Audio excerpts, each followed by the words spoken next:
নমস্কাৰ, আসসালামু আলাইকুম। মই মছলামুদ্দিন মণ্ডল।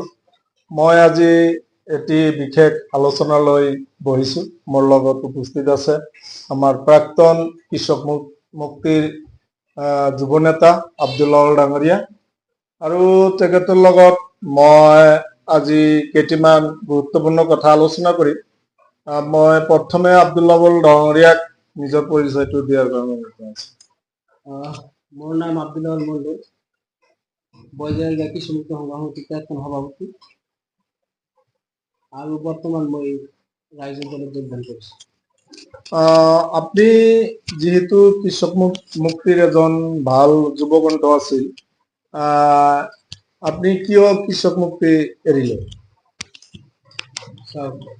মই কৃষক মুক্তি সভাপতি এৰিলো এই কাৰণে যে বৰ্তমান মই যেহেতুকে এটা ৰাজনৈতিক দলত যোগদান কৰিবলৈ ইচ্ছা প্ৰকাশ কৰিছো, আৰু এটা ৰাজনৈতিক দলত মই যোগদান কৰিবলৈ ইচ্ছা প্ৰকাশ কৰাৰ কাৰণে যেহেতুকে মই এটা সংগঠনত প্ৰতিনিধিত্ব কৰি আছিলো আৰু সেই সংগঠনটো ত্যাগ কৰিব লাগিব। গতিকে মোৰ কোনো ধৰণৰ বেলেগ হেৰি নাই, কেৱল মই এটা ৰাজনৈতিক দলত যোগদান কৰিবৰ বাবে সংগঠন ত্যাগ কৰিছো। কৃষক মুক্তি সংগ্ৰাম সমিতিৰ লগত কিবা কাজিয়া বা কোনো কথা লৈ হেৰি হৈছিল নেকি? নহয় নহয়, মই কৃষি মুক্তি সংগ্ৰাম সমিতি থকা অৱস্থাত আৰু মই কৃষি মুক্তি সংগ্ৰাম সমিতি বহুত দিনৰ পৰা কৰি আছো, কাৰো লগত কোনো ধৰণৰ কাজিয়া চাজিয়া হোৱা নাই। সকলোৱে সন্মান কৰিছে, কেন্দ্ৰীয় সমিতি হওক বা জিলা সমিতি হওক, সকলোৱে সন্মান কৰিছে। গতিকে কোনো ধৰণৰ মোৰ লগত কাজিয়া হোৱা নাই। মই কাজিয়া কৰি সংগঠনৰ পৰা এৰি অহা নাই। মোৰ ব্যক্তিগত বিষয়ত আৰু মই যেহেতুকে ৰাজনৈতিক দলত যোগদান কৰিব বিচাৰিছিলো, তাৰ কাৰণে মই কৃষি মুক্তি সংগ্ৰাম সমিতি ত্যাগ কৰিছো।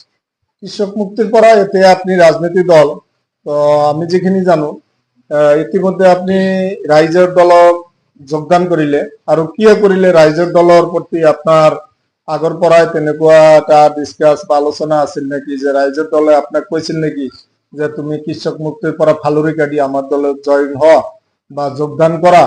ৰাইজৰ দলৰ প্ৰতি আপনি কি এনেকুৱা ভাল এটা লক্ষণ পালে যে আপনি ৰাইজৰ দলত যাবলৈ বাধ্য হল? প্ৰথম কথা চাওক, ৰাইজৰ দলৰ পৰা মোক কোনো ধৰণৰ কথা বৰ্তা মোৰ লগত হোৱা নাছিল যে তুমি কৃষি মুক্তি সংগ্ৰাম সমিতি ত্যাগ কৰি আমাৰ ৰাইজৰ দলত আহা, তেনেকুৱা কথা একো হোৱা নাছিল।